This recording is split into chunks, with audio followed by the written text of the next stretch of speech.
मीरपुर नाम के शहर में तेजस अपनी पत्नी नीरू के साथ रहता था। पति पत्नी दोनों ही नौकरी करते थे। एक दिन तेजस गांव अपनी माँ के पास फोन करता है। हेलो। प्रणाम माँ। जीते रहो। माँ, तुम दादी बनने वाली हो। अरे वाह, ठीक है बेटा, मैं कल ही आती हूँ। जब माँ जी शहर पहुंची तो बेटी बहू ने बहुत अच्छे से स्वागत किया। लीजिए माँ जी चाय। अरे गर्मा गर्म पकोड़े ले आओ माँ के लिए। नीरू रसोई में गई और 2 मिनट में ही पकोड़े ले आई। जी ये लीजिए। बहू जादू से बनाए हैं क्या? अभी तो रसोई में गई थी। यम्मी। माँ जी, शीला रसोई में पकोड़े तल रही है, मैं बस लेकर आई। हे भगवान, मेरा धर्म भ्रष्ट कर दिया तूने। अब तो गंगा जल से शुद्धिकरण करना होगा। दूसरे दिन, माँ जी मैंने नाश्ता बना दिया है, ऑफिस जा रही हूँ। पर अभी तो घर का सारा काम पड़ा है। शीला आती ही होगी, झाड़ू पोछा बर्तन कपड़े वो सब कर लेगी। हमारे जमाने में घर का सारा काम हम ही करते थे। जी माँ जी, आप बहुत होशियार हैं, मैं घर ऑफिस दोनों नहीं संभाल पाती। तो जरूरत क्या है घर से बाहर जाकर चाकरी करने की? वैसे भी घर का काम खुद करने से घर में बरकत आती है, समझी? पर माँ जी, पर वर कुछ नहीं, इस महीने की पगार मिले फिर ऑफिस बंद है। हाँ। रात को नीरू तेजस से कहती है, सुनिए जी, माँ जी बोल रही थी कि मैं नौकरी छोड़ दूं। वैसे ठीक ही तो है, अभी तुम्हें आराम की जरूरत है। फिर भी आराम कहाँ, शीला को छुड़ाने के लिए बोल रही थी। तो अब 24 घंटे में इतना काम तो कर ही सकती हो। पर जॉब पसंद है मुझे, घर पर मन नहीं लगेगा। अगले दिन जब दोनों ऑफिस के लिए निकल रहे थे, मेरी तो कोई कीमत ही नहीं है इस घर में।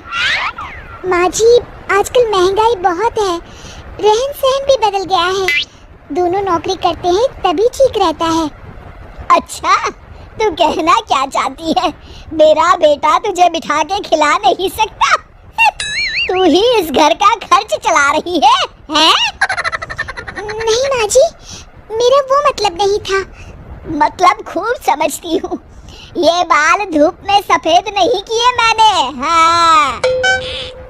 अब तो ये रोज का काम हो गया था। तेजस भी रोज की झिकझिक से परेशान हो गया था। एक दिन उसने कहा, नीरू, वैसे भी तुम्हें मैटरनिटी लीव मिलने वाली है, तो अभी से ही छुट्टी ले लो। पर क्या, मेरी सैलरी अच्छी खासी है। आखिर नीरू ने रिजाइन कर दिया। जब बच्चा हुआ तो घर में सब बहुत खुश हुए। कुछ दिनों बाद तेजस फाइल देख रहा था। क्या हुआ तेजस, कुछ परेशान लग रहे हो? हाँ, वो हमारी जितनी सेविंग्स थी वो तो हॉस्पिटल में और छठी के फंक्शन में खत्म हो गई है नीरू। और अभी वैसे मंदी चल रही है तो मैं बोल रही थी कल मुन्ना को हेपेटाइटिस का टीका लगवाना है। नीरू, क्या पोस्टपोन नहीं कर सकते? नहीं जी, बिल्कुल नहीं। अब तेजस को समझ में आ रहा था कि उससे गलती हुई है। पैसों की कमी का असर घर के माहौल पर भी पड़ रहा था।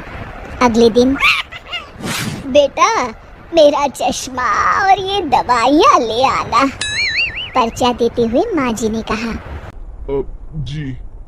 तेजस, मुन्ना के लिए दूध का डिब्बा और डायपर भी ले आना, और ये किराने के सामान की लिस्ट है, इसे भी लाना है। तेजस गुस्से में लिस्ट मरोड़कर फेंकता है और चिल्लाता है, पैसे क्या पेड़ पर उगते हैं? ये ले आना, वो ले आना। अरे पर ये जरूरत का सामान ही है। वो गुस्से में बिना कुछ कहे ऑफिस चला गया। अरे लंच तो ले जाइए। नीरू दौड़कर डिब्बा पकड़ाती है।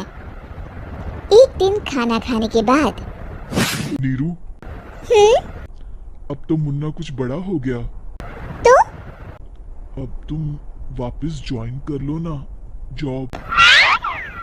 पर इस रिसेशन में जॉब मिलना बहुत मुश्किल है। ट्राई तो करो। फिर मुन्ना? माँ जी है ना, और एक फुल टाइम मेड भी लगा लेंगे। पर माँ जी, उन्हें तो पसंद नहीं। तभी माँ जी वहाँ आ जाती है और प्यार से नीरू के सर पर हाथ फेरते हुए बोलती है, अब मेरी समझ में आ गया बहू, पहले के और अब के समय में अंतर है। तुम काम शुरू करो, मुन्ना की जिम्मेदारी मेरी। मेरी प्यारी माँ जी। ये कहकर नीरू उनके गले लग गई। शिक्षा, परिवर्तन संसार का नियम है, हमें भी समय के साथ चलना चाहिए। उम्मीद है कि आपको हमारी ये कहानी पसंद आई होगी। कृपया हमारे चैनल को सब्सक्राइब करें और सभी अपडेट्स के लिए बेल आइकन जरूर क्लिक करें। और हाँ, वीडियो लाइक और शेयर करना मत भूलिएगा। Bye bye.